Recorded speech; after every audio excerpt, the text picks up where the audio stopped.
You are listening to an Ark Media podcast. For a generation, Israelis have functioned under the narrative, we offered and they said no, and we don't have a peace partner. So you now have a whole generation of Israelis who, if you talk to them, what's your position on the two-state solution? They don't even know what you're talking about. The whole political map has moved rightward. The fault line that I think will determine the future of our ability to remain a reasonably cohesive society now runs through the right. There is the democratic right, and there's the anti-democratic right.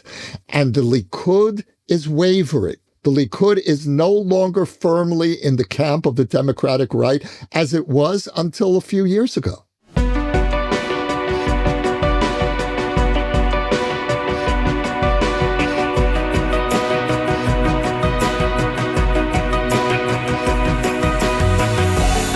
Gentlemen, thanks for being here. Great to be nice with to you. be with you. I'm a huge fan of your guys' podcast and your bantering and your debating, even though I don't always agree with you guys, but I listen to every episode, which I guess is a good sign that even when I disagree, I'm listening. And we've got a lot to get into here. And we've just been, thrilled with this collaboration with you guys, this Ark Media Hartman collaboration. And this will be perhaps, hopefully, one of these joint conversations we have between the two podcasts. So I want to get into this, Yossi. I want to start with you. How would you define the sequence of narratives that served as unifying stories throughout Israel's history? So Dan, first of all, wonderful to be back with you. And Donniel and I are thrilled with the partnership with Ark. And, it's interesting that you say that you're a devoted listener, even though you sometimes, perhaps often, agree with one or the other of us. That actually makes me even happier, because what we try to do for heaven's sake, is model a respectful disagreement. And I love it when Donniel and I agree with each other, especially when Donniel agrees with me. But the truth is that the times when we disagree are even more precious, because and that's the feedback we get from our listeners.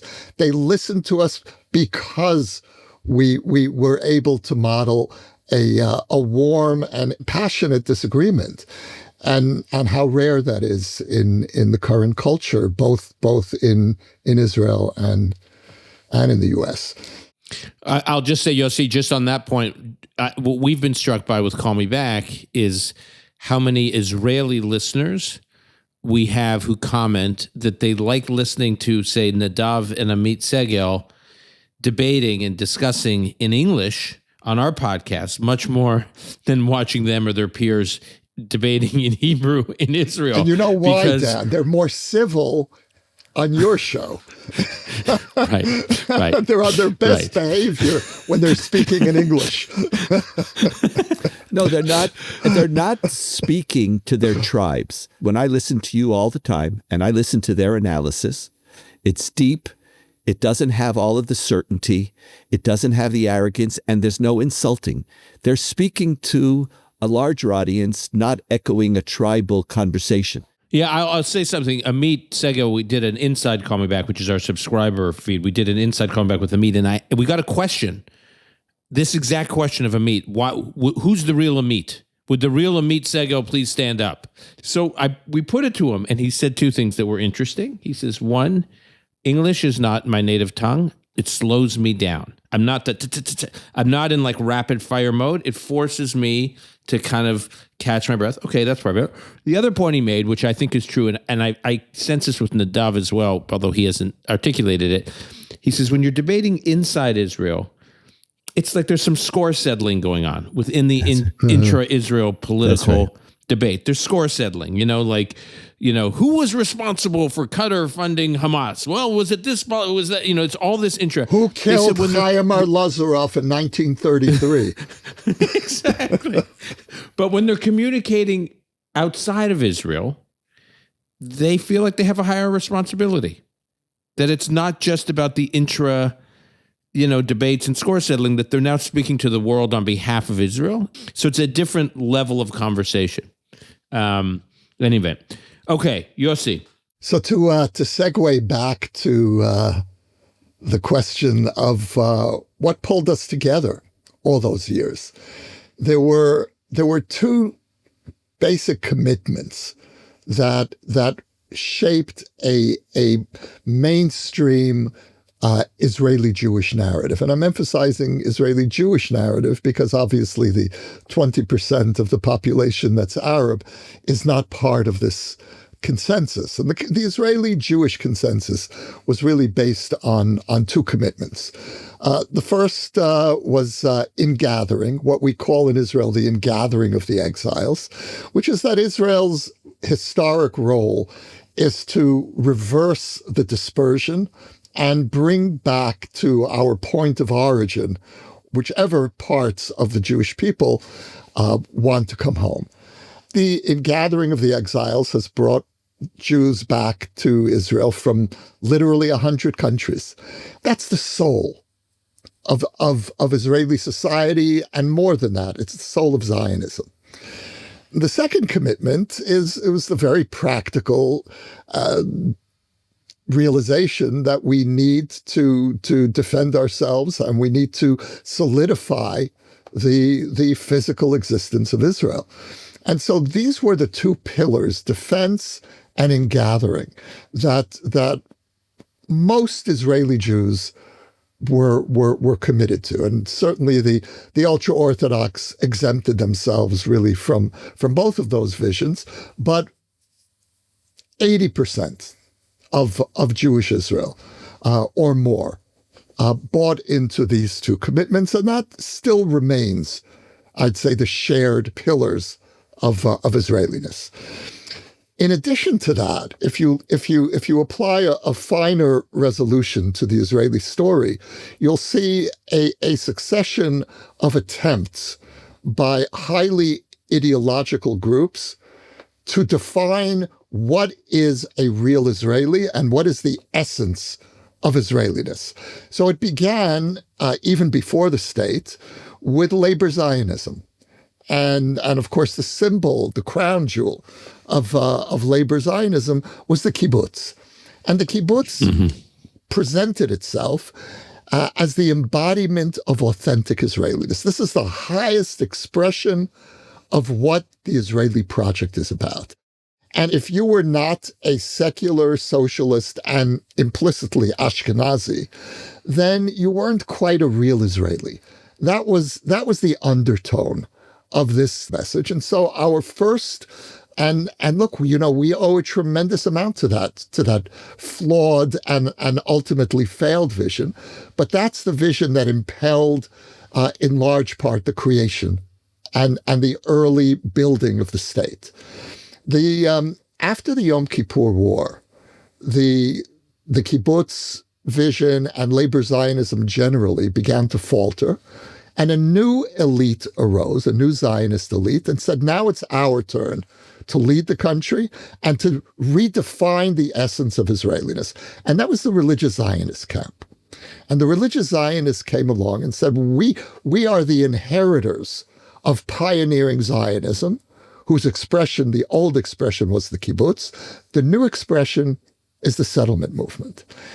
And each of these movements, labor Zionism and religious Zionism, presumed to refashion Israeliness in their image and to create a unifying narrative. But both of those attempts failed because they spoke only to half the country, and they alienated the other half of the country. And that is I'd say, the sub-story of Israeli identity, are these successive attempts, very powerful and very moving attempts, to create a unifying narrative, and both really failed miserably. Okay, Donniel, like many other societies these days, Israeli society is clearly divided and polarized.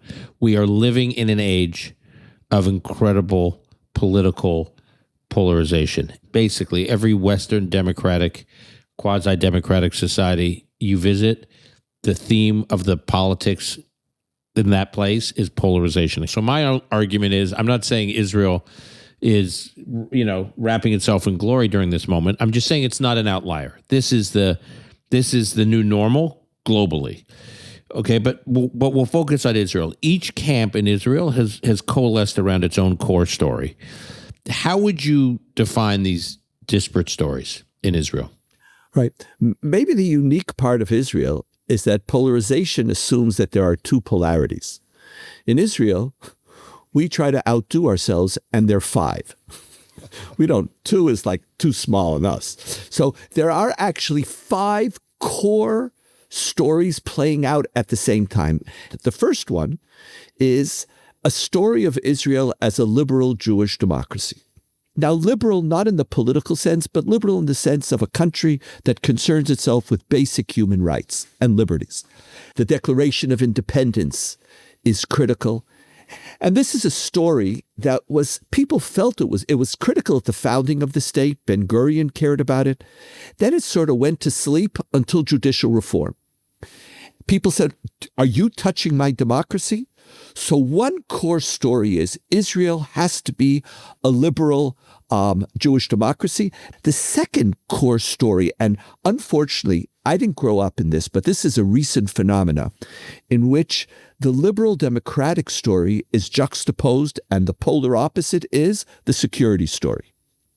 That lands in the just Netanyahu camp very, very much because he gives Israelis a sense, I'm safe. I trust my life, my children's lives in your hands. The key defining story of Israel is a story of a country at war, which has to take its security, not just seriously, that has to trump all others. So those are the first two. The third, very briefly, is a messianic story.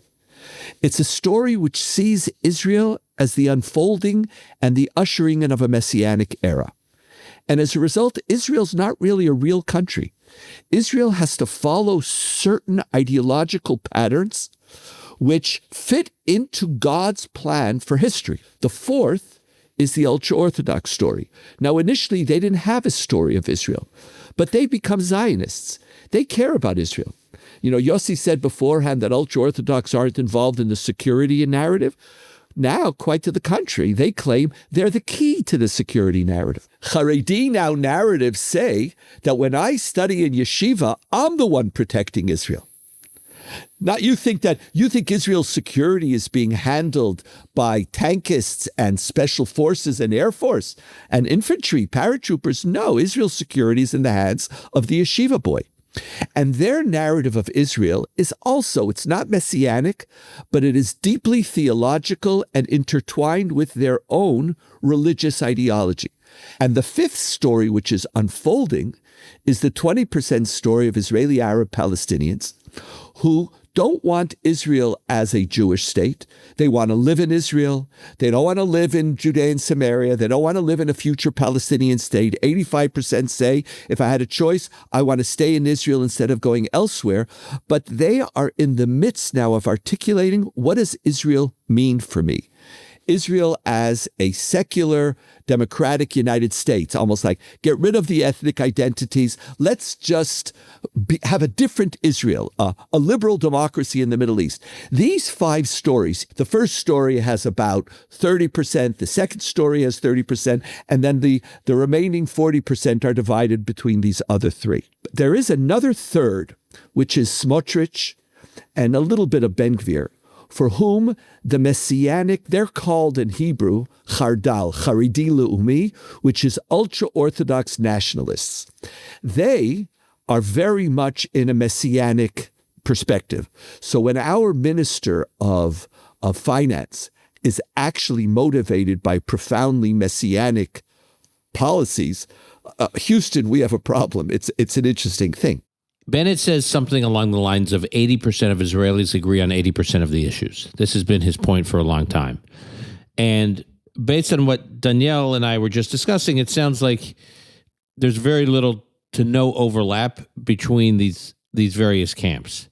How do you reconcile that? So, Dan, before I answer your question, I'd like to go back to something you said a little earlier, which is noting that there's schism in Western societies, and this schism is by no means confined to Israel. And that's certainly true. The difference, though, is that we have a much smaller margin for error. Because we're more precarious, because we're under siege, because our legitimacy is being questioned. You know, when we tear ourselves apart, let's say over the judicial reform, as we did the year leading up to October 7th, the consequences are immediate. We end up in a war because our enemies perceive weakness. And so this idea that, well, we're just, part of this kind of global pattern of schism, on the one hand, it's true. On the other hand, the consequences are so much more immediate and severe for Israel. We can't afford to be tearing ourselves apart. Ron Dermer, when he was last on Call Me Back, he said what was so chilling about October 7th, among the many things, is it was a reminder for Israeli military planners that Israel has no strategic depth. We're not surrounded by two oceans like in the United States. As you're speaking, I'm thinking about what Ron said, because you're basically saying, you're describing the societal version of what he was describing. We have no social depth, no schismatic depth. Right. You have no strategic depth from a security standpoint, and you have no strategic depth from a societal standpoint. That's right. From the perspective of history, the consequences are instant. So, but to get to your question about 80% agreeing on 80% of the issues, 80% of Israelis, maybe more, agree about the need to draft the Haredim.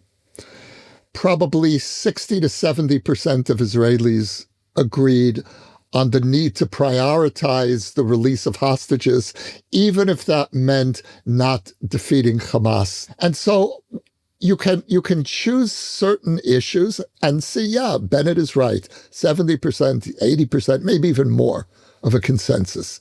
But generally on the fundamental issues that divide us, war, peace, territories, religion, and state, I would say that there is a 60% majority for the positions that Bennett is articulating. Center, right of center, and left of center. That's 60%.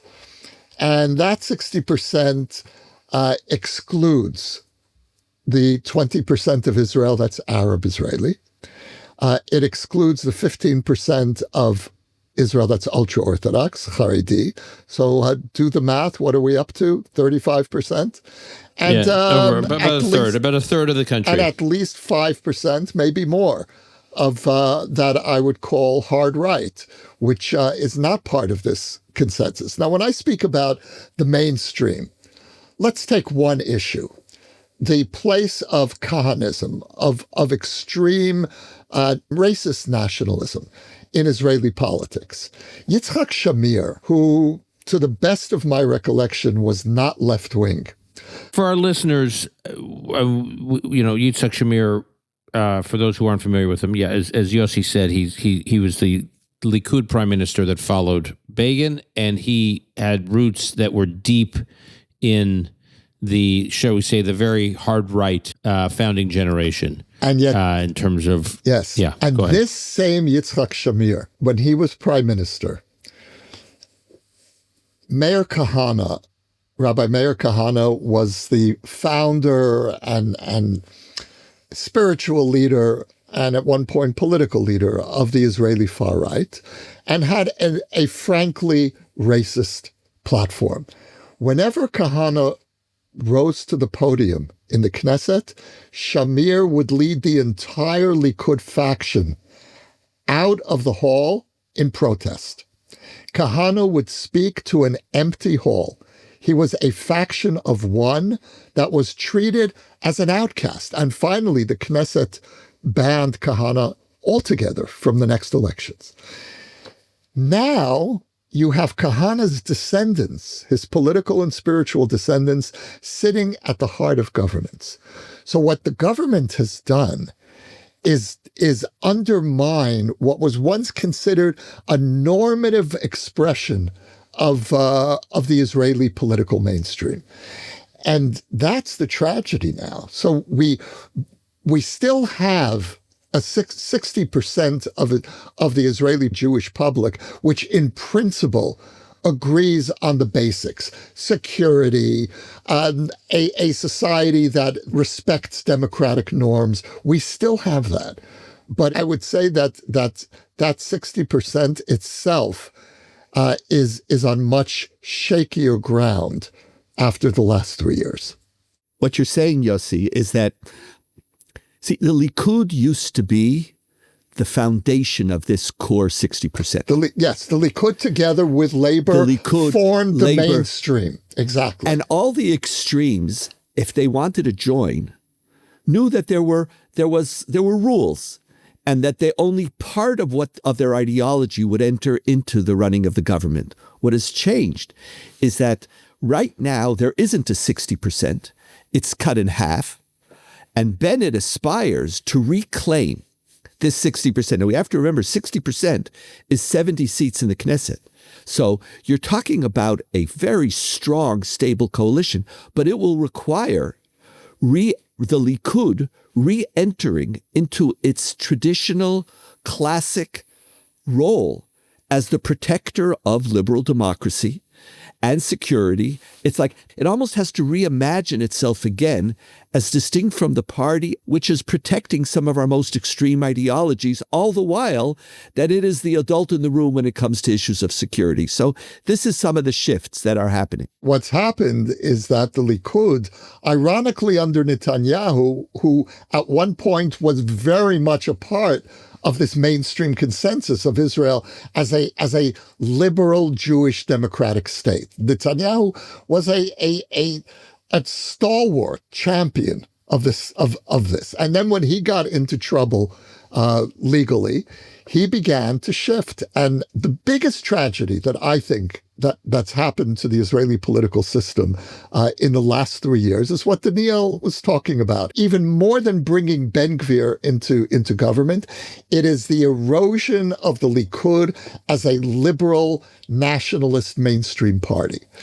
And Menachem Begin's son said this not long ago.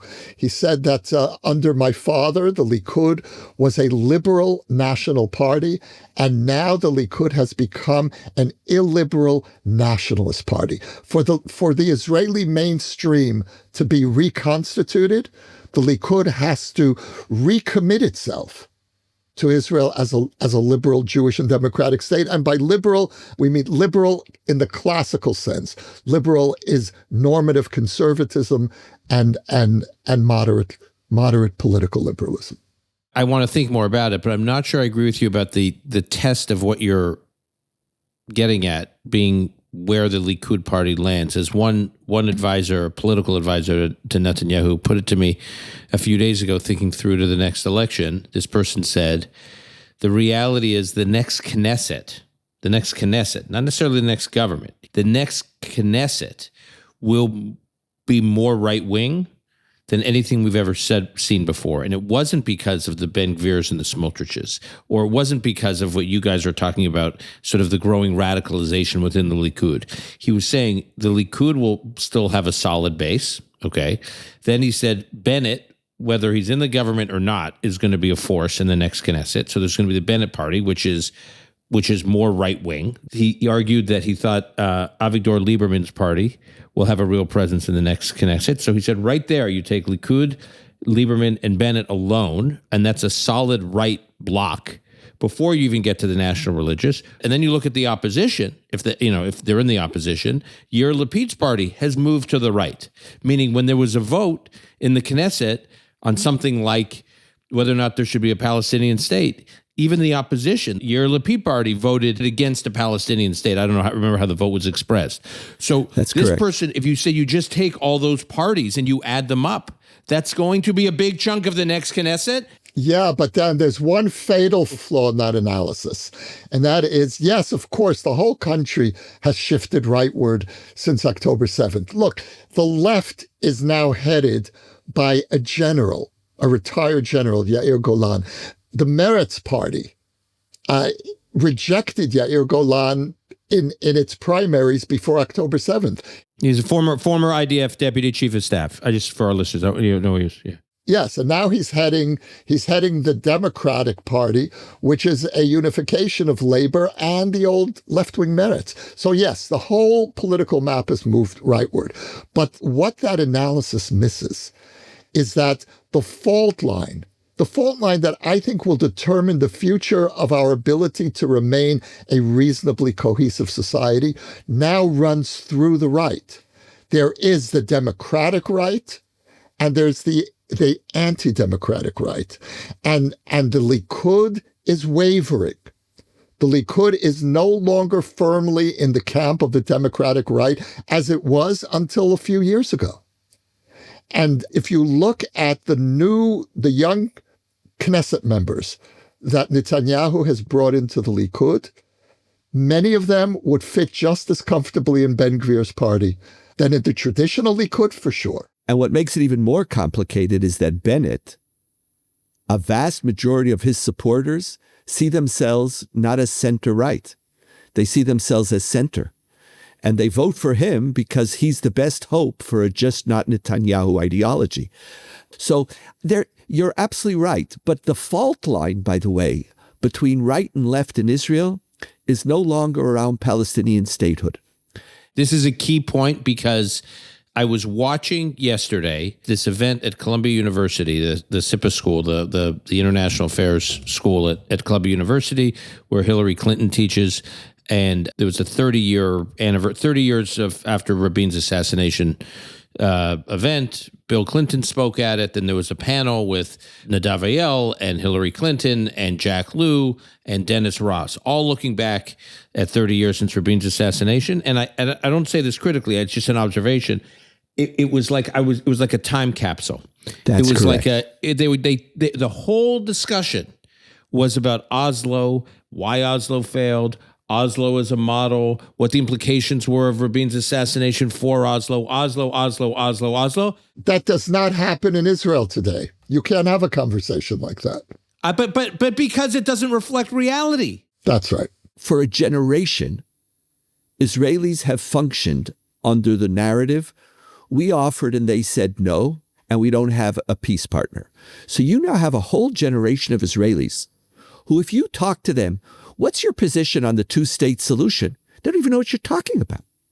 So when you make a fault line, paradoxically, the party that is most open to a serious move in Judea and Samaria, that was Netanyahu, who went with Trump on the Trump peace plan, not a Bennett. So everything is sort of upside down when realpolitik, when a move in a larger Middle East comes to play. But Israeli society is completely unprepared for this conversation, and all of its politicians don't talk about it because they know, even if they think about it, no one in Israel thinks about it. How we will adapt if Donald Trump decides that there is a move to be made. Israel's actually going to be in a very serious predicament because the society hasn't thought about this for almost 25 years. Let's take a short break to hear a word from our sponsor. One of the most enduring strengths of the Jewish people is our instinct to take responsibility for one another. It's a guiding principle of the Jewish Communal Fund. For more than 50 years, the Jewish Communal Fund has been a home for Jewish philanthropy, making it easy, impactful, and tax smart to give. Recently, JCF fund holders granted over $1 billion to a wide range of 501c3 charities in a single year, much of it going to Jewish causes, day school scholarships and food pantries, emergency aid for Israel, and programs fighting anti-Semitism here at home. A JCF donor-advised fund lets you contribute appreciated assets, take your deduction this year, and direct support when it's needed most, whether that's rebuilding a community in Israel or strengthening Jewish education in New York. When you give through JCF, you're investing in Jewish life. To learn more about opening your fund by December 31st to lock in 2025's tax advantages, follow the link in the show notes or go to jcfny.org, the Jewish Communal Fund, where giving back means building the Jewish future. Okay, Donniel, I want to ask you about identities here. Over the past few decades, I guess, a couple decades at least, one of the core issues at the heart of Israeli political discourse has been this battle between Jewish identity and Israeli identity. So can you explain this debate to our audience? And then I want to get into, how or why you see these identities at odds with each other. The distinction or the polarity between an Israeli identity and a Jewish identity was founded in the early Zionist disdain for the diasporic Jew and the desire to create a new Jew who would be free from the shackles of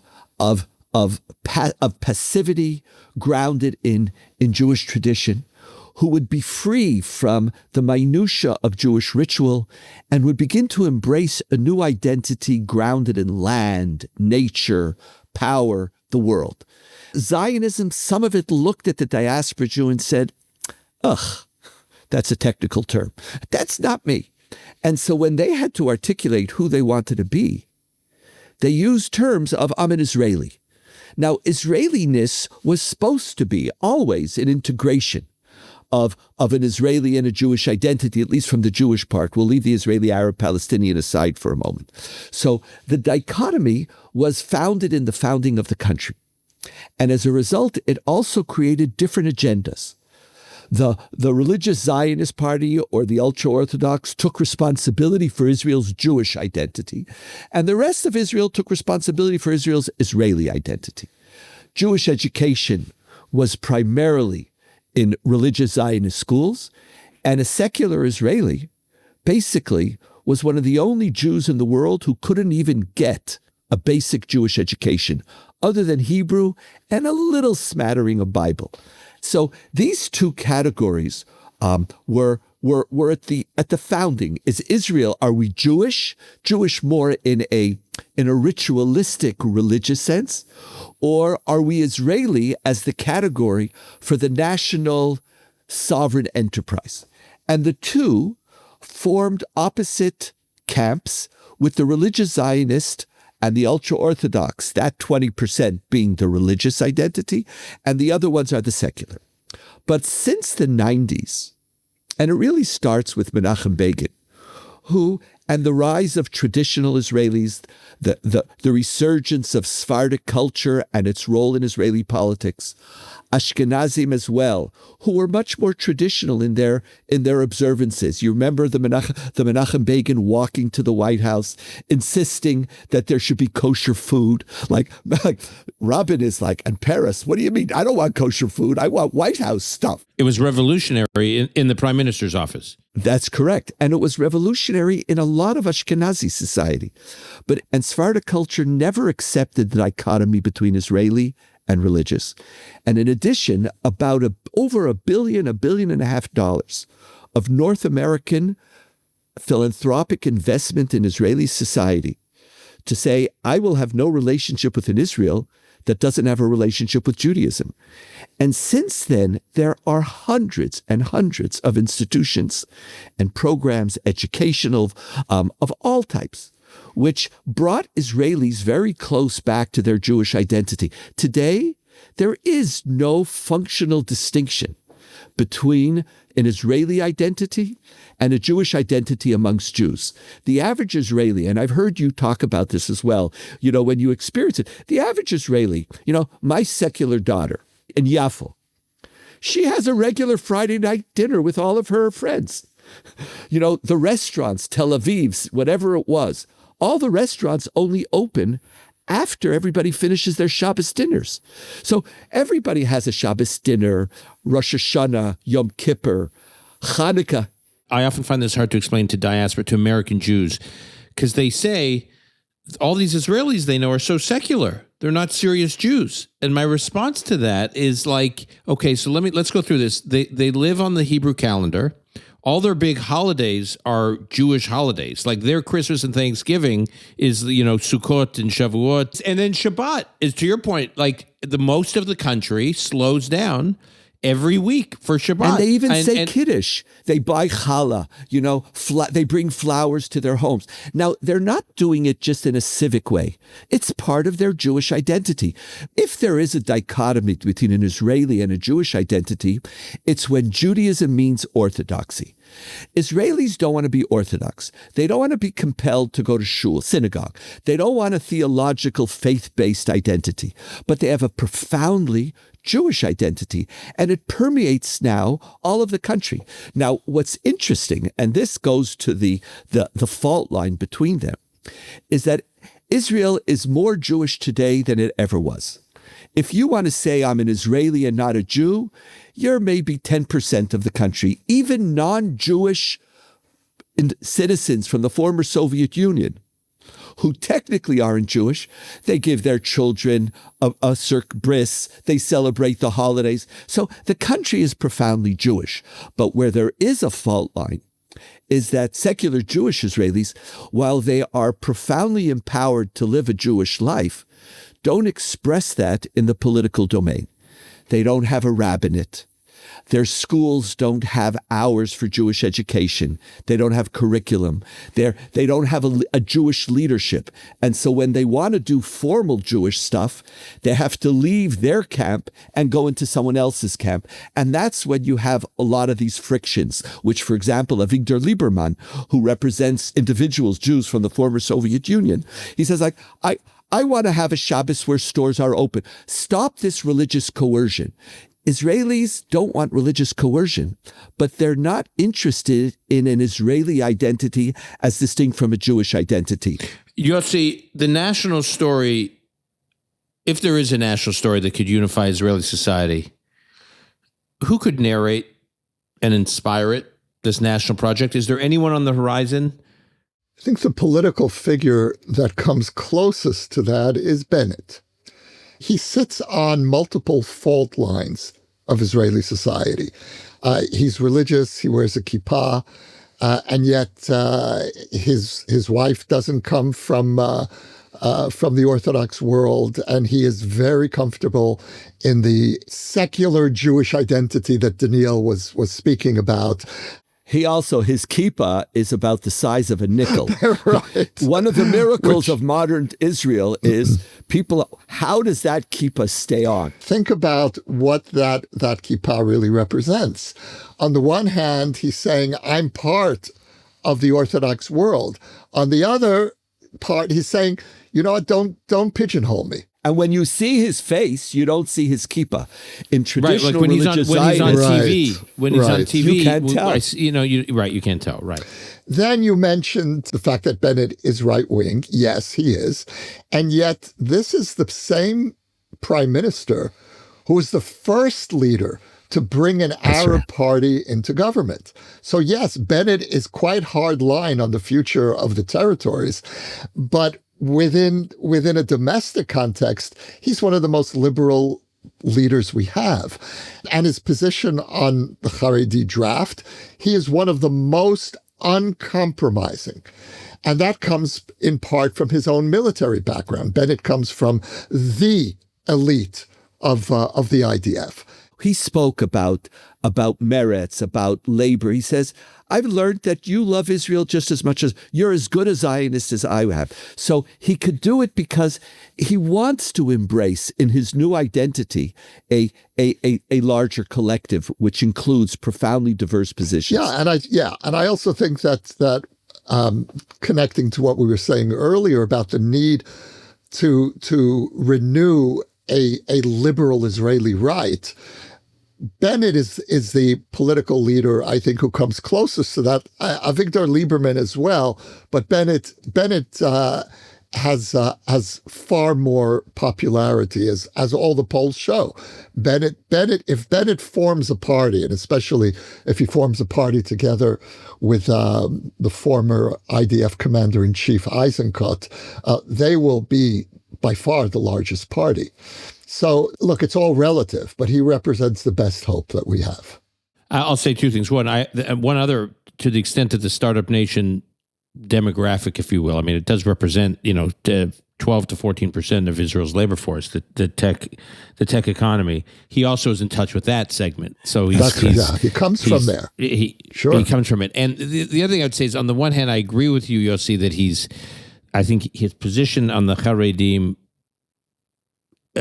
not serving in the IDF, putting an end to that in some way, while that is a principled position of his, I also think he understands there's tremendous political purchase in that position. That is, that he thinks he can break the Likud on that issue. Because one thing that over the last 2 years many have learned is that, many Likud members serve in a government that they're serving alongside the Haredi parties that are fighting for this continued exemption, and many of these Likud members of Knesset their loved ones have been fighting and dying in Gaza, and so for them, this is like, why are we serving alongside these parties that are putting all the burden on our families? I think absolutely, and look, Netanyahu tried to ram through the Likud a blanket exemption of Haredi young men.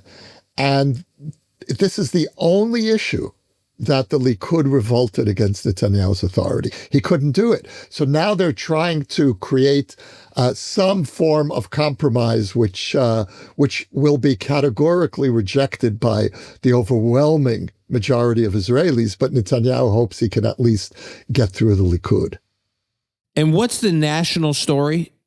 Like, I understand you're saying he could narrate it, and this is all very sort of theoretical, but what's the national story? So I think the next big story is reconstructing the ingathering. The last few years, we've been seeing the unraveling of the society created by the ingathering. And here, Dan, I'd like to take us briefly back to the post-Yom Kippur War era, 1973. And in many ways, there are parallels between this time and 1973. We were caught in a surprise attack in 1973, as we were on October 7th. The political and military echelons lost the trust of the public, and that happened again in October 7th. There was this sense of growing isolation of Israel after the Yom Kippur War. Of course, we're experiencing that again today. But there's one crucial difference in terms of the reaction of especially young Israelis, those who fought this war and those who fought in Yom Kippur. When the soldiers began returning, the reservists began returning home after the Yom Kippur War, their takeaway was that we need to sharpen the ideological distinctions in Israel. We need to go back to the pure ideology that once vitalized Israel, that the labor governments have become ideologically lazy and corrupt. And so you had two movements emerging after the Yom Kippur War, both highly ideological. Gush Emunim, the religious Zionist settlement movement, and a few years later, Peace Now on the left. And for many years, these two movements defined the Israeli debate, certainly over the territories. What I sense happening now among the young Israelis coming back from the front is, rather than sharpening the ideological distinctions that divide Israelis, they're looking to blur those distinctions, because they understand that the war that they fought was in large part a result of our divisiveness. And they are desperate, many of them, to look for ways to soften the ideological edges of Israeli society. And that, for me, gives me tremendous hope. And where that ties in to revitalizing the momentum of ingathering is that ingathering is not just a technical process. It's bringing together the very, very different ideas that Jews came back home with about what this country is, what is Jewish identity, what is a Jewish state. The ingathering, imported the contradictions of the Jewish people. And Israeli society, in some sense, is the story of Jewish history arguing with itself. Who are we? What are we? What is this place? And that partly explains the edginess of the Israeli debate.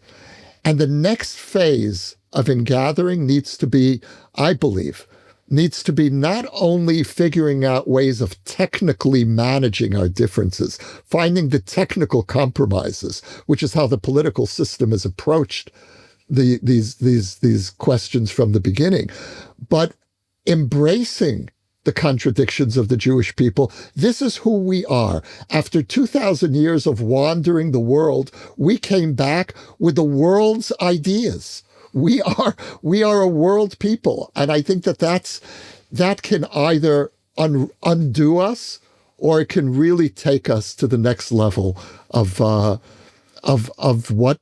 this place is actually about.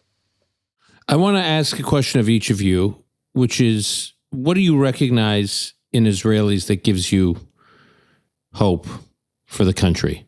As I teach and work here in Israel, I have never met a society with the density of talent that Israeli society has. There's this spirit, thoughtfulness, depth of character. There's not a lot of mediocrity going on here. You meet a kid here, you meet high school students, the level of conversation that you could have with them, the level of their engagement is very, very deep and profound. October 7th, if it did anything, it made Israelis realize that our existence is not self-evident and that we have to work on it and that we have to show up.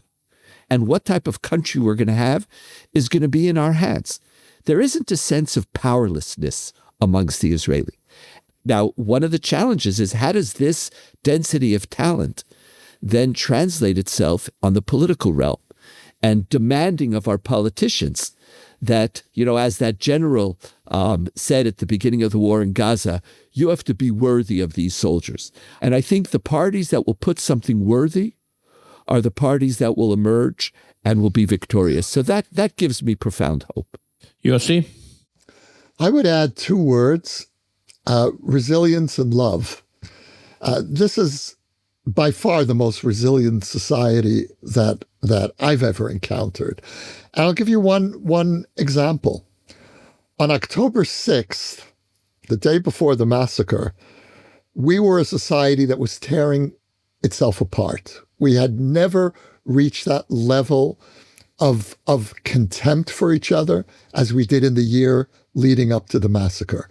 We instantly pivoted from October 6th, from the lowest point of our divisiveness, to October 8th, one of the peak moments of Israeli cohesiveness in the face of existential threat. So that's the first thing. In terms of love, Israelis love this country. There is no more patriotic citizenry in the West for certain than Israelis. And in one sense, the fact that we have such a passionately engaged citizenry, where Israelis feel that there's no filter between the national and the personal here, that's part of our problem, because that creates this tremendous tension within the society, because we all care so much and we all have such different ideas about how to get Israel through its problems.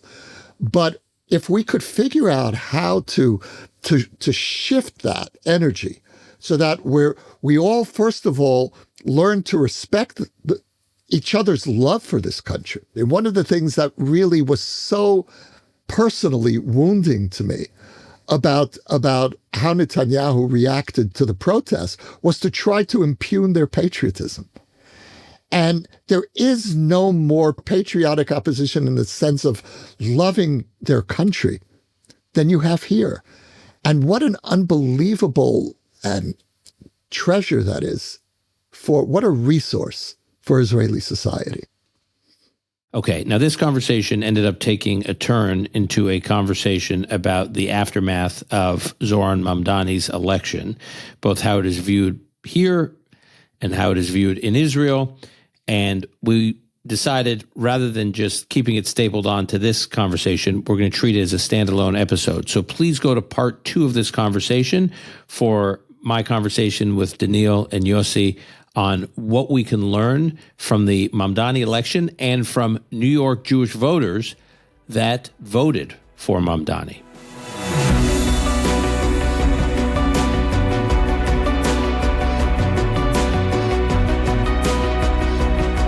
That's our show for today. If you value the Call Me Back podcast and you want to support our mission, please subscribe to our weekly members-only show, Inside Call Me Back.